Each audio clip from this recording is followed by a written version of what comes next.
Annabelle ou Pasteur Kamel, quelqu'un peut me lire Matthieu chapitre 26, Matthieu chapitre 12, à partir du verset 31. Il dit... À partir du verset 31. Oui. C'est pourquoi je vous dis, tout péché et tout blasphème sera pardonné aux hommes, mais le blasphème contre l'Esprit ne sera point pardonné. Quiconque parlera contre le Fils de l'homme, il lui sera pardonné.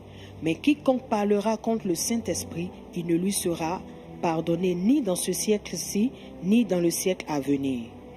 Ou dites que l'arbre est bon et que le fruit est bon, ou dites que l'arbre est mauvais et que son fruit est mauvais, car on connaît l'arbre par le fruit. Race de vipères, comment pouvez-vous dire de bonnes choses, méchants comme vous l'êtes? Car c'est de l'abondance du cœur que la bouche parle. L'homme bon tire de bonnes choses de son bon trésor, et l'homme méchant tire de mauvaises choses de son mauvais trésor. Je vous le dis, au jour du jugement, des hommes rendront compte de toute parole vaine qu'ils auront proférée. Amen. Amen. Amen. On peut s'arrêter là. Alors, si on veut remonter le passage dans son contexte, il est dit, les pharisiens ayant entendu cela dit, cet homme ne chasse les démons que par Belzébul, prince des démons.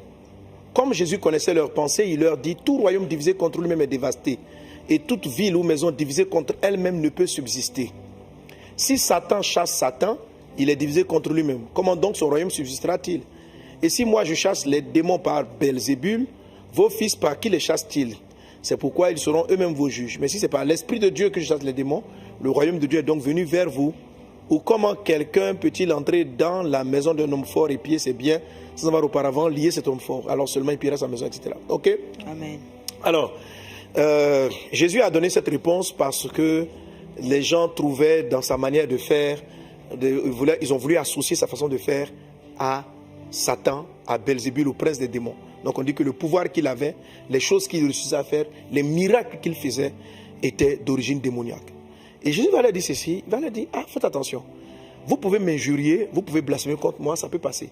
Mais attribuer une œuvre du Saint-Esprit au diable, faites attention, ça ne sera pas pardonné.